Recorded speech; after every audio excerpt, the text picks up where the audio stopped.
बहुत समय पहले की बात है। समुद्र के गहरे नीले पानी के नीचे एक रहस्यमयी दुनिया बसी हुई थी, मछलियों की दुनिया। इस दुनिया को सब नीली नगरी कहते थे। वहां हर रंग, आकार और स्वभाव की मछलियां रहती थीं। इस नगरी की रानी थी एक सुंदर, बुद्धिमान और शक्तिशाली मछली रानी नीरा। नीरा केवल सुंदर ही नहीं, बल्कि बहुत समझदार भी थी। वह अपने राज्य में सबको समान मानती थी, चाहे वे छोटी झींगा मछली हो या बड़ी शार्क। उसकी यही बात सबको प्रिय थी। पर एक दिन कुछ ऐसा हुआ जिससे नीली नगरी की शांति खतरे में पड़ गई। अध्याय 1, शांति का समय। नीली नगरी में वर्षों से सब मछलियां एक साथ मिलजुल कर रहती थीं। बच्चे स्कूल में पढ़ते थे, बूढ़ी मछलियां कहानियां सुनाती थीं और युवा मछलियां खेलों में भाग लेती थीं। राजा की तरह ही उनकी सेना के सेनापति थे समुद्र सिंह, एक विशालकाय मगरमच्छ। हालांकि वह खुद मछली नहीं था, पर नीरा का पुराना दोस्त था। रानी नीरा हर रोज नगरी के केंद्र में लगी बड़ी शंख सभा में बैठती और प्रजा की बातें सुनती। उसी सभा में एक दिन एक बूढ़ा केकड़ा आया। काका केकड़ा। रानी नीरा, काका बोला, समुद्र के बाहर से कुछ अजनबी मछलियां आ रही हैं।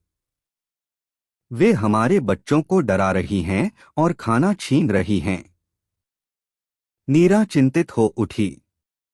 उसने तुरंत समुद्र सिंह को बुलाकर कहा, जाकर पता लगाओ ये मछलियां कौन हैं और क्या चाहती हैं।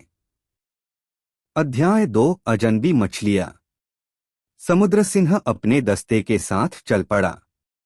कुछ ही घंटों में वह नीली नगरी की सीमाओं के पास पहुंचा। वहां उसने देखा, दर्जनों मछलियां अजीब सी भाषा में बातें कर रही थीं।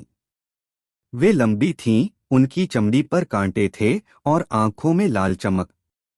उनकी नेता थी रानी जुगा, जो दूर की समुद्री गुफाओं से आई थी। उसका इरादा था नीली नगरी पर कब्जा करना। हमारे समुद्र में अब खाने को कुछ नहीं बचा, जुगा बोली, अब हमें तुम्हारा राज्य चाहिए।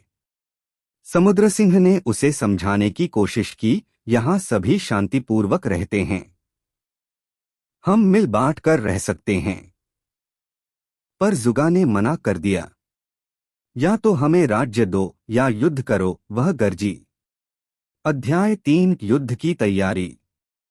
समुद्र सिंह नीली नगरी लौटा और सारी बात रानी नीरा को बताई। नीरा परेशान थी। वह कभी युद्ध नहीं चाहती थी। उसने सलाहकार परिषद बुलाई, जिसमें सब प्रमुख मछलियां और जीव आए। कुछ बोले हमें लड़ाई करनी चाहिए, कुछ बोले शांति से बात करनी चाहिए। नीरा ने निर्णय लिया, हम पहले शांति का प्रयास करेंगे। अगर जरूरत पड़ी तो अपनी रक्षा करेंगे। नीरा खुद जुगा से मिलने गई। उसने प्रस्ताव रखा कि जुगा की प्रजा के लिए नीली नगरी में जगह बनाई जा सकती है, पर किसी को नुकसान पहुंचाना स्वीकार नहीं होगा। जुगा ने फिर इनकार कर दिया।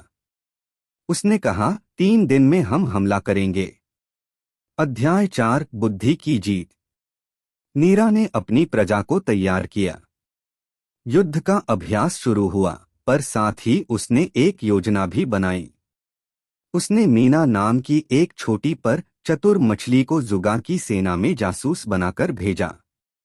मीना ने देखा कि जुगा की सेना मजबूत तो है, पर उसमें एक कमजोरी है, उनकी आंखें तेज रोशनी से परेशान हो जाती हैं। नीरा ने योजना बनाई। वह चाहती थी कि बिना खून खराबे के ही जुगा की सेना को हराया जाए। उसने सभी मछलियों को विशेष चमकीले मोती दिए। युद्ध के दिन जैसे ही जुगा की सेना आई, सभी मोती एक साथ चमकाए गए। तेज रोशन,